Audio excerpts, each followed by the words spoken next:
Hello and welcome to the Tavern Chat Podcast. I'm your host, Eric Tenkar, your bartender in the OSR. This is Tavern Chat. Bum, bum, bum, bum. So we actually have a few voicemails, and I'm going to address the voicemails. The second voicemail is actually going to lead to today's topic, but we'll get to that shortly. Hopefully this all sounds good. I got a new setup. I replaced I put away my laptop because my kitty's kitty perch is right to the left of this desk that I have, and she has thrown up on my laptop twice. Once full on the keyboard, once it was closed. Not so bad, but I don't want to risk $1,000 plus laptop when I can just risk an $80 keypad. So went with a small desktop, still larger than my laptop. So hopefully everything ported over and it all sounds good. All right.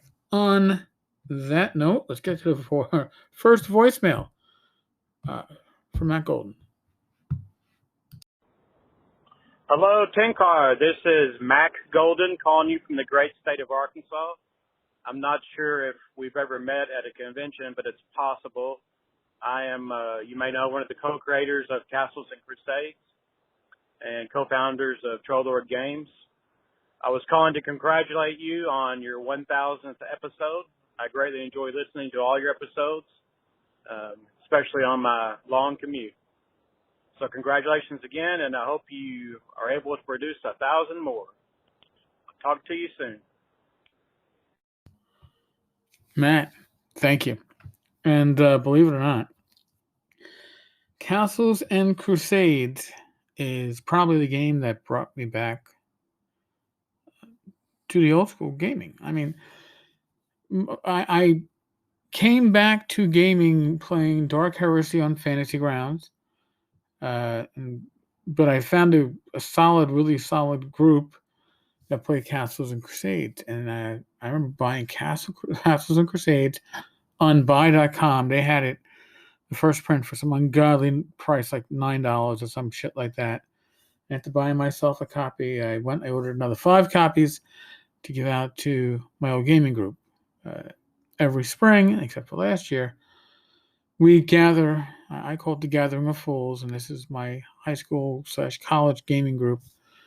The core of us, the 5 of us, times 6, get together, and I like to bring gaming gifts. And that year, I started that tradition, and I was giving out Castles and Crusades because it brought back the AD&D memories for me.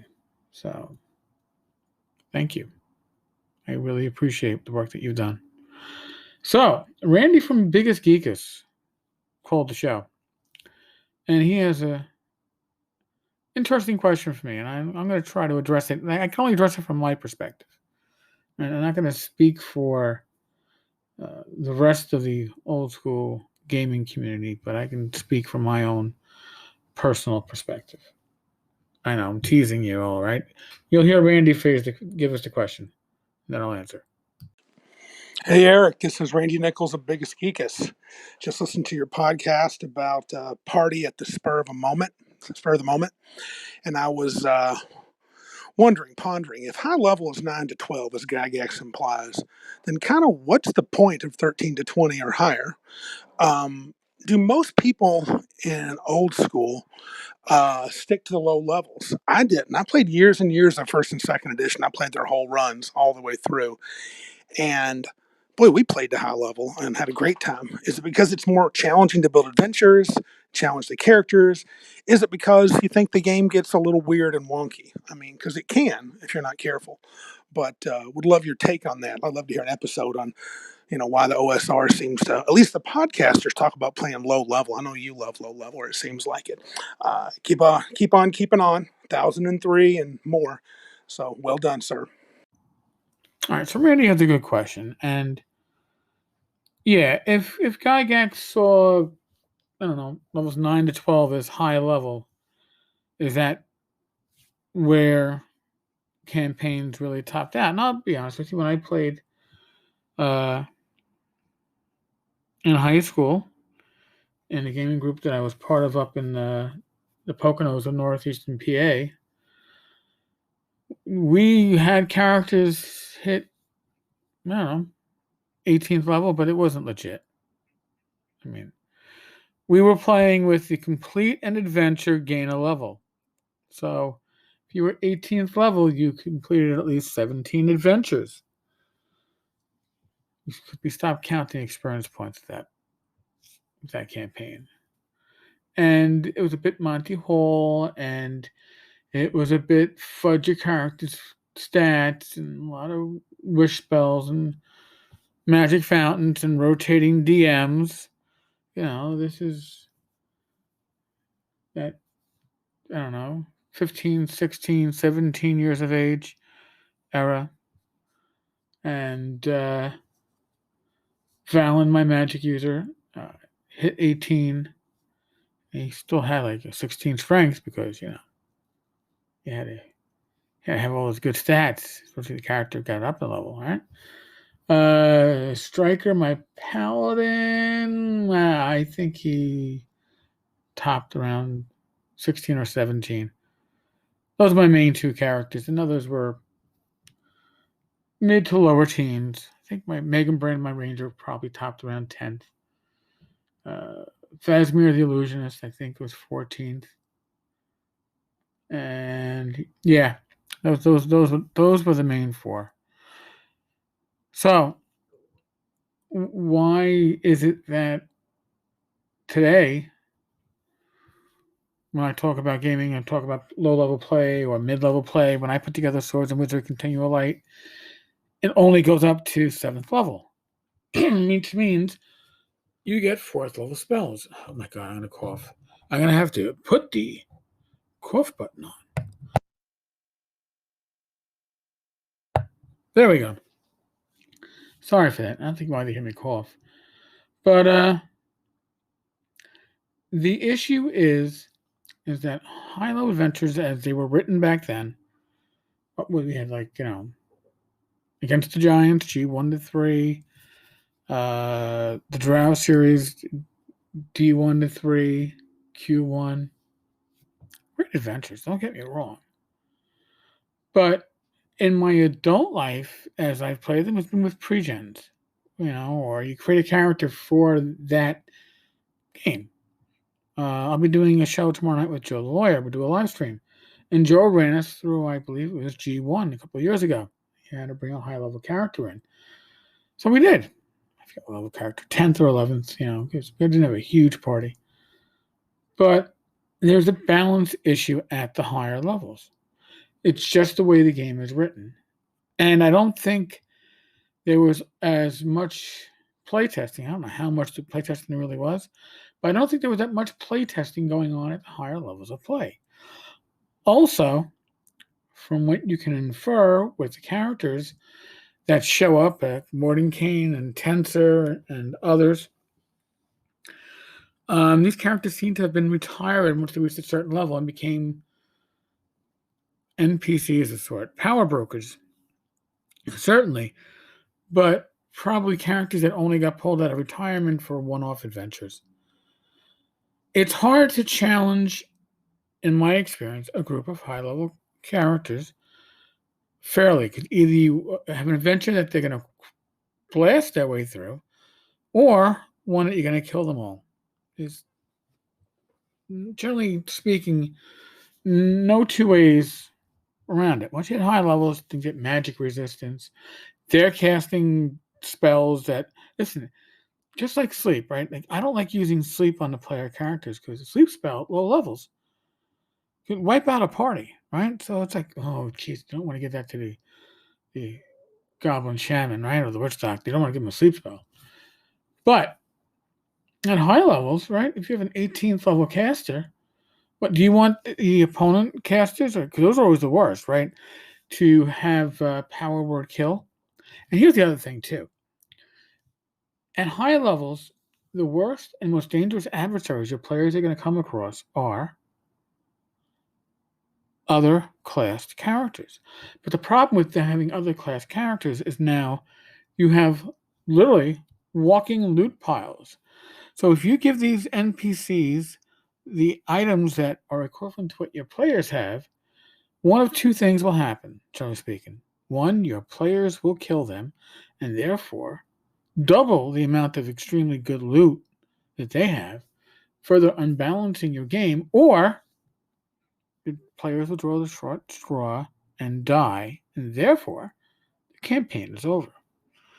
There are other options in between, sure, but these are the two extremes, and that's what you gotta worry about, especially at the higher levels.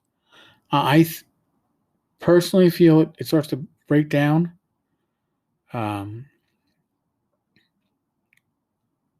around name level 9, 10. I think the lower levels are more challenging, consistent challenge.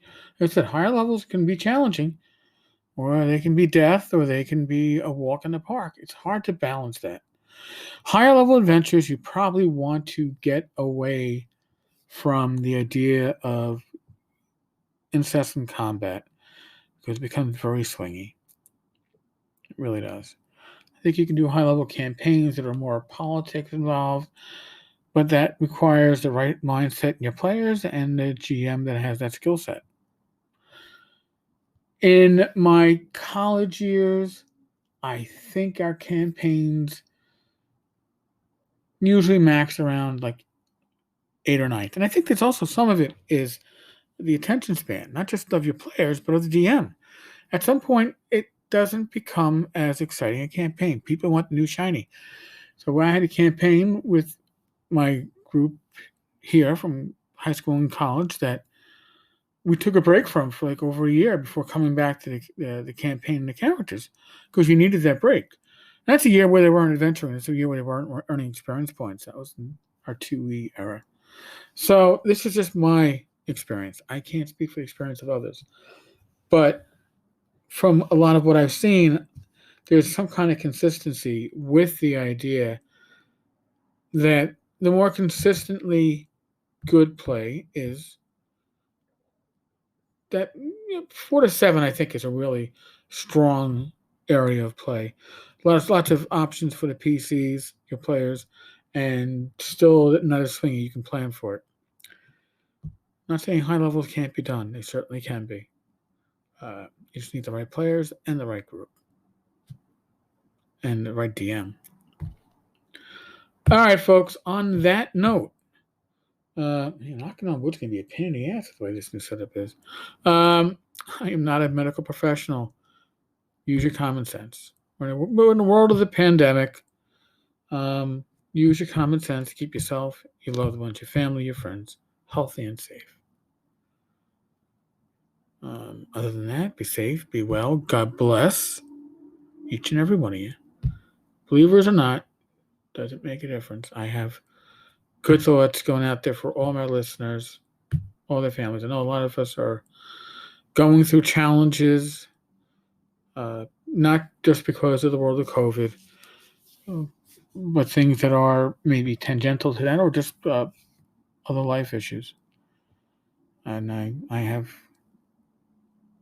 have prayers for you all. Other than that, roll your dice well. And I could still do it. Knock on wood. I will be back tomorrow night with Joe the Lawyer. Live stream, 8 p.m. Eastern. Friday night. That'll be the 12th. Thank God it's not the 13th. That would be a lot of fun, wouldn't it? All right, folks. Oh, the live stream, by the way, is youtube.com/Eric Tenkar.